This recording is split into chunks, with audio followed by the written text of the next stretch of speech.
Hello my all warriors, welcome to Saumya maths classroom. I hope आप सब अच्छे होंगे। मैंने जैसा कि आपको कल ही बताया था कि मैं आपके लिए एक जल्दी ही एक मोटिवेशनल वीडियो, उसके साथ स्ट्रैटेजी डिस्कशन वीडियो लाने वाली हूँ। तो आज मुझे बहुत अच्छा टॉपिक भी मिल गया और उसके साथ साथ एक आपके लिए खुशखबरी भी है और आप सबको थैंक्स भी बोलना है कि आपने मेरे एक शॉर्ट वीडियो पे 48 घंटे में ही 600 से ज़्यादा व्यूज़ ला दिए हैं। लेकिन मेरी आपसे एक शिकायत भी है कि आप वीडियोस को देखते हैं पर उन्हें लाइक नहीं करते और चैनल को सब्सक्राइब नहीं करते, क्योंकि मेरे चैनल पर इस समय 300 सब्सक्राइबर्स हैं और 600 व्यू आने का मतलब है कि 300 लोग ऐसे भी हैं जिन्होंने बाहर से वीडियो को देखा है लेकिन उन्होंने चैनल को सब्सक्राइब नहीं किया। सो प्लीज़ चैनल को सब्सक्राइब कीजिए, वीडियोस को लाइक कीजिए और ज़्यादा से ज़्यादा शेयर कीजिए ताकि आपके और भी भाई बहन और आपके दोस्त मुझसे जुड़ सकें और हमारी फैमिली और बड़ी हो सके और ज़्यादा से ज़्यादा बच्चे पढ़ सकें। अब मुझे आपसे जो भी बातें करनी है, क्योंकि मैं थोड़ा भुलक्कड़ नेचर की हूँ, तो मैंने उन्हें बुलेट्स में नोट कर लिया है और हम देखते हैं कि हमें किन किन चीज़ों पर डिस्कशन करना है।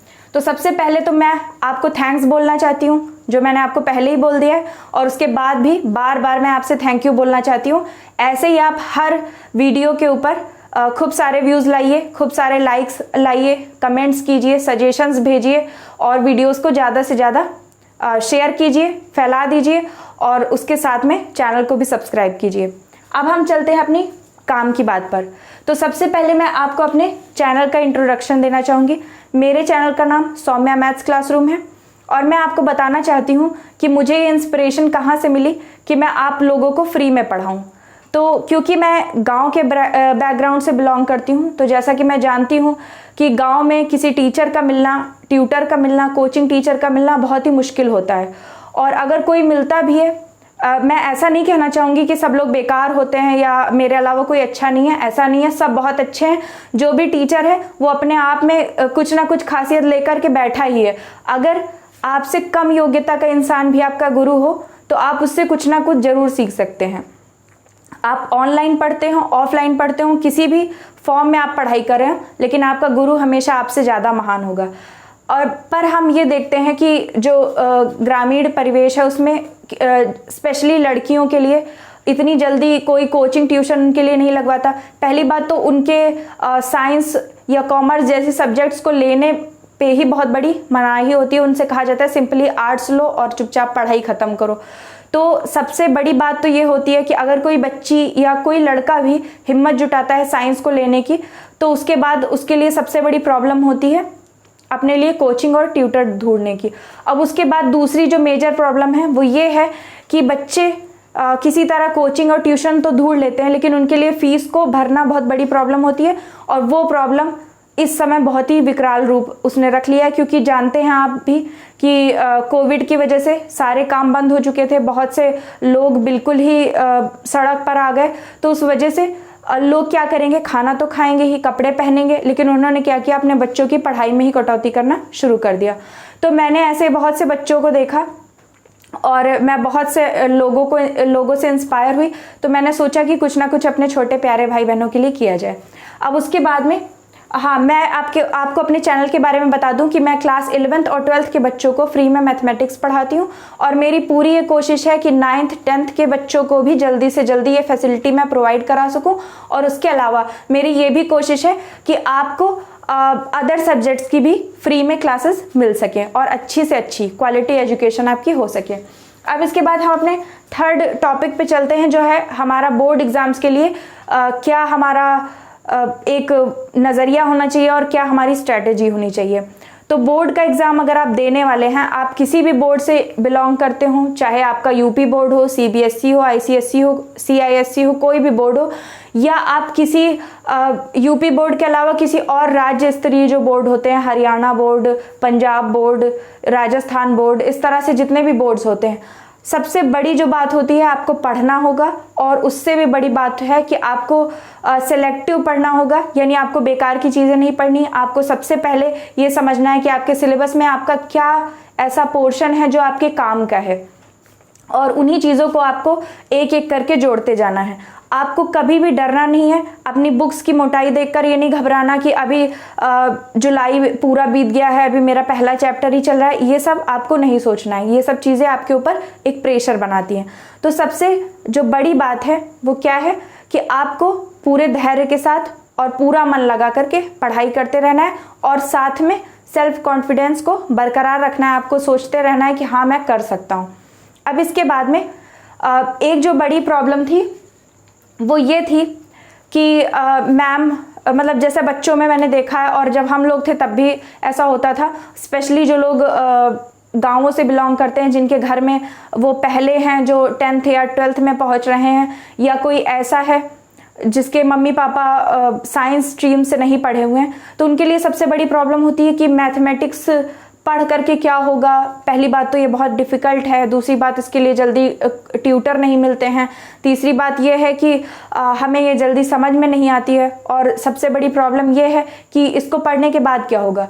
तो मैथमेटिक्स सबसे बड़ी बात ये है, जब भी आप देखते हैं आपको बहुत से पजल सॉल्व करने को कहा जाता है, मतलब अपने मेंटल डेवलपमेंट के लिए आप जो चीज़ कर सकते हैं उसमें मैथमेटिक्स भी एक बहुत बड़ी चीज़ होती है। यानी मैथमेटिक्स एक ऐसी सब्जेक्ट होती है जो आपका मेंटल डेवलपमेंट करती है। और एक बहुत बड़ी र्यूमर फैली हुई है समाज में, जिसके ऊपर मुझे बहुत हंसी आती है। बहुत से लोग ये कहते हुए देखे जाते हैं कि लड़कियां और मैथ्स, लड़कियों के लिए मैथ्स ठीक नहीं होती है, कोई फ़ायदा नहीं है इनको ये पढ़ाने का। तो और बहुत से लोग क्या करते हैं, मैंने कई बार ये देखा है कि हो सकता है बहुत से लोग आप में से ऐसे भी हों जो मेरा चैनल केवल इसलिए सब्सक्राइब ना कर रहे हैं क्योंकि मैं एक लड़की हूँ और मैं मैथ्स की टीचर हूँ। मैंने ये देखा है कि जब भी कोई लड़की किसी इंस्टीट्यूशन में पढ़ाने के लिए जाती है तो अगर वो मैथ्स पढ़ाना चाहती है तो कई बार ऐसा होता है कि लोग उसे कुछ अलग सब्जेक्ट सजेस्ट करते हैं कि आप ये पढ़ा दीजिए, ये पढ़ा दीजिए। और बहुत से बच्चे भी ऐसे होते हैं और बहुत से पेरेंट्स भी ऐसे होते हैं। बहुत बार पेरेंट्स भी ऐसा कहते हैं कि अब तुम मैथ्स पढ़ते हो किसी मैम से, अच्छा कोई सर नहीं है क्या? तो आप बिल्कुल भी ये धारणा अपने मन में मत बैठाइए कि आप लड़की हैं, आप मैथ्स नहीं पढ़ सकती। ऐसा कुछ नहीं होता है। साइंस ने ये कहीं पे भी ऐसा नहीं माना है कि किसी पर्टिकुलर सब्जेक्ट को पढ़ने के लिए लड़कियों का ब्रेन ज़्यादा अच्छा होता है या लड़कों का। ब्रेन सबका बराबर होता है, केवल डेवलपमेंट की बात होती है। आपने अपने दिमाग को कितना डेवलप कर रखा है। और सबसे बड़ी बात यह है कि ब्रेन का जो डेवलपमेंट होता है वो आपके ऊपर निर्भर करता है, आप खुद उसे डेवलप कर सकते हैं। कभी कभी आपने बहुत बार ऐसा सुना होगा विवेकानंद के बारे में, बहुत सारे ऐसे संत महात्मा हुए हैं जो किसी से बाहर से बात ज़्यादा नहीं करते थे, ज़्यादा उनका इंटरेक्शन नहीं रहता था। वो अपना एक बंद कमरे में बैठ करके ही उन्होंने अपना ब्रेन इतना ज़्यादा डेवलप कैसे कर लिया। आप अगर ये सोचें कि आपके पास फ़ोन नहीं है, आपको घर से बाहर नहीं निकलने दिया जाता, आप ज़्यादा किसी से मिलजुल नहीं पाते तो आपका दिमाग कमज़ोर होगा, तो ऐसा नहीं हो सकता। अगर आप अपने आप में अच्छे विचार रखेंगे और चिंतन करेंगे तो आपका ब्रेन ज़रूर डेवलप होगा। अब इम्पोर्टेंस ऑफ मैथमेटिक्स समझने के बाद हम चलते हैं usefulness of NCERT. NCERT books, जैसा कि एक कमेंट आया किसी बच्चे का, हरियाणा बोर्ड का वो बच्चा है, उसने ये पूछा मुझसे कि मैम मेरे जो टीचर हैं वो ये कहते हैं कि 12th के लिए एनसीईआरटी से ज़्यादा उसने किसी और बुक को बताया, यूनिट बुक या किसी बुक से नाम बताया उसने, ये ज़्यादा अच्छी रहेंगी। तो ज़रूर वो टीचर हो सकता है कि वो मुझसे सीनियर हो, उनकी मुझसे ज़्यादा एबिलिटी हो और उसके साथ में उनका एक्सपीरियंस मुझसे ज़्यादा हो, उन्होंने कुछ ना कुछ ये सोच कर ही कहा होगा। तो उन्होंने बिल्कुल सही कहा, क्योंकि आप जानते हैं मैथ्स के लिए एक चीज़ बोली जाती है कि perfect practice makes a man perfect, और मैथमेटिक्स के लिए तो ये ज़रूरी ही है। मतलब आप जितनी ज़्यादा प्रैक्टिस करेंगे, जितनी ज़्यादा प्रैक्टिस करेंगे, मैथ्स आपकी उतनी ही ज़्यादा अच्छी होगी। अगर आपको हर रूल आता है, हर फॉर्मूला आता है, आप हर क्वेश्चन को एकदम रट करके भी बैठे हुए हैं, जब तक आपने प्रैक्टिस नहीं की तब तक आपका वो सब किया धरा बेकार है। आपको वो जब तक आपका चैप्टर चल रहा होगा आपको बहुत अच्छे से समझ में आता रहेगा, लेकिन जैसे ही वो चैप्टर खत्म होकर आप नेक्स्ट चैप्टर पर मूव करेंगे वैसे ही आपका पूरा जितना भी आपने पढ़ा था सब स्किप हो जाएगा। तो इसलिए प्रैक्टिस बहुत ज़रूरी है। और ये बात सही है कि प्रैक्टिस आप बहुत सारी बुक्स से कर सकते हैं। आपके बोर्ड में आपके स्कूल में जो आपके आसपास अच्छी बुक आपको मिल जाए उससे आप प्रैक्टिस कर सकते हैं। लेकिन एक चीज़ याद रखिए कि बहुत ज़्यादा बुक्स से नहीं पढ़ना। किसी ने कहा है कि 1000 बुक्स को थोड़ा थोड़ा पढ़ने से अच्छा है एक किताब को 1000 बार पढ़कर उसे 100% समझ लिया जाए। क्योंकि आप जानते हैं कि अगर आपके दिमाग में एक किताब का 100% नॉलेज भी भर गया तो आपको 100% नंबर लाने से कोई नहीं रोक सकता। क्योंकि आप जानते हैं कि जितनी भी चीज़ें पूछी जाएंगी, कोई आपसे बोर्ड में एकदम से बोर्ड्स में ये नहीं पूछ दिया जाएगा कि आसमान में तारे गिनकर बताओ कितने हैं। क्योंकि मैथ्स का जो भी कुछ पूछा जाएगा वो आपके सिलेबस और आपकी बुक से ही पूछा जाएगा।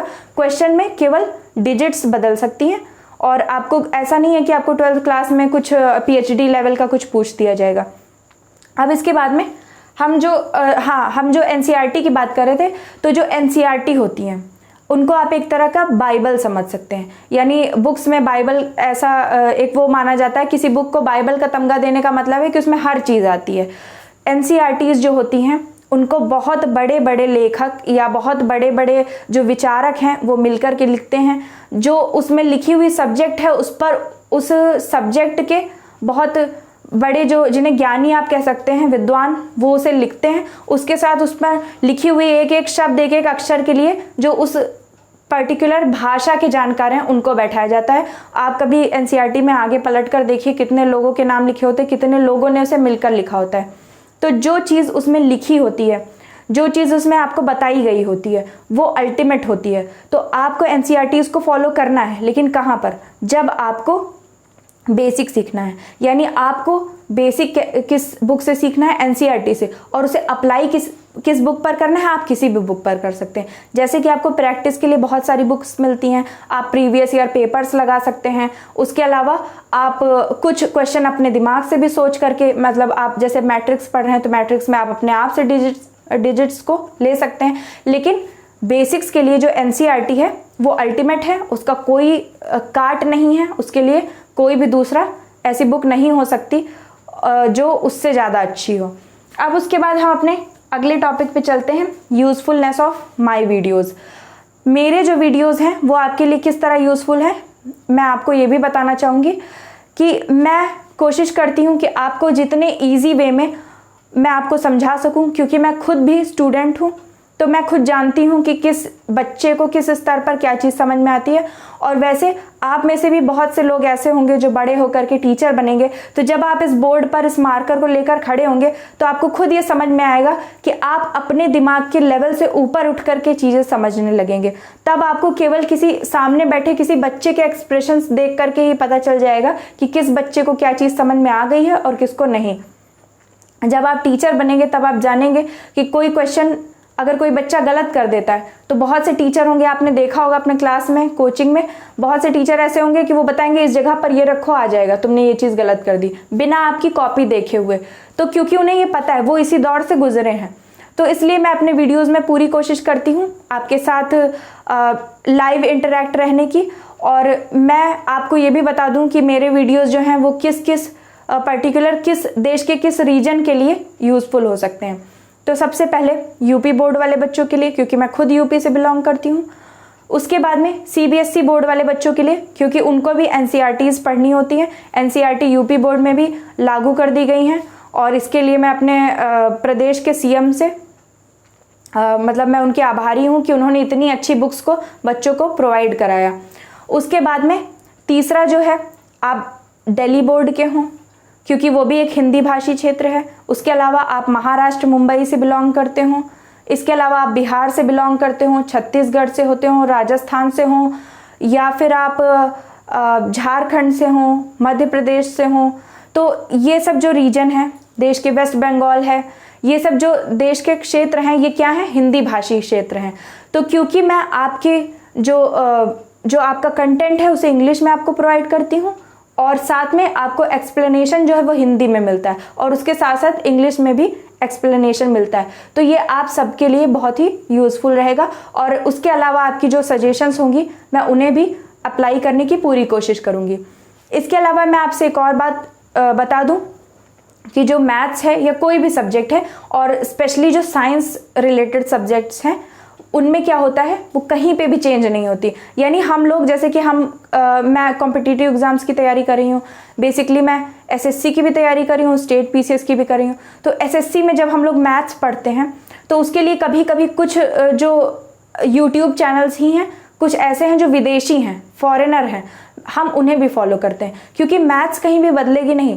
जो आपकी नंबर लाइन है वो नंबर लाइन ही रहेगी, चाहे आप यूएसए में पढ़ें, यूके में पढ़ें या इंडिया में पढ़ें, ठीक है। डिजिट्स आपकी सेम रहेंगी, जो रियल नंबर यहाँ इंडिया में है वही रियल नंबर यूके और यूएसए में भी माने जाते हैं। तो इसलिए आपकी जो मैथ्स है, साइंस है, ये कभी भी नहीं चेंज होती। जैसे पॉलिटी आप पढ़ते हैं तो पॉलिटी में आपको इंडिया का संविधान पढ़ाया जाता है, लेकिन किसी अलग देश में अगर आप पाकिस्तान में जाएंगे तो पाकिस्तान का संविधान पढ़ाया जाएगा, अमेरिका में अमेरिका का पढ़ाया जाएगा, लेकिन मैथ्स सब जगह एक ही होती है। तो इसमें कोई भी प्रॉब्लम नहीं है। अगर आपको मेरी लैंग्वेज समझ में आती है और आपको अगर मेरा समझाने का तरीका समझ में आता है तो आप मेरी वीडियोज़ को ज़रूर देख सकते हैं। अब इसके अलावा हम आई थिंक सारे टॉपिक्स तो क्लियर हो गए हैं। और इधर मैंने आपको अपना परिचय दे रखा है कि मेरा नाम सौम्या मिश्रा है, और मैं आपको अपनी क्वालिफिकेशन बता दूं कि मैं मैथमेटिक्स से एमएससी मैंने किया है, और मेरी जिसे दिल्ली तमन्ना कहते हैं कि मैं इस सब्जेक्ट से पीएचडी करना चाहती हूँ, क्योंकि मेरा बहुत इंटरेस्ट है मैथ्स में और लड़की होने के बावजूद। तो मैं आपको बता दूं कि मैं आपके बोर्ड एग्जाम 2021 एंड 2022 के लिए आपकी मैथमेटिक्स की टीचर और उसके साथ साथ मेंटर भी रहूंगी। टीचर से ऊपर उठकर मैं आपकी मेंटर हूँ। मेंटर का मतलब ये है कि मैं आपको ये भी समझाऊंगी कि आपको किस समय किस हिसाब से तैयारी करनी है, किस हिसाब से आपको किस अपने चैप्टर को क्लियर और कवर करना है, और क्या आपकी हिट लिस्ट में ऊपर होना चाहिए, क्या नीचे होना चाहिए। सब्जेक्ट्स भी मैं आपको बता सकती हूँ किस सब्जेक्ट पे आपको कितना टाइम देना चाहिए, क्योंकि वैसे भी हम सब ने सब सब्जेक्ट्स पढ़ी हैं और मैं फिजिक्स, केमिस्ट्री और मैथ्स तीनों की टीचर रह चुकी हूँ। लेकिन कुछ टाइम मैनेजमेंट और समय की कमी की वजह से मैं आपको अभी केवल मैथ्स ही पढ़ा सकती हूँ।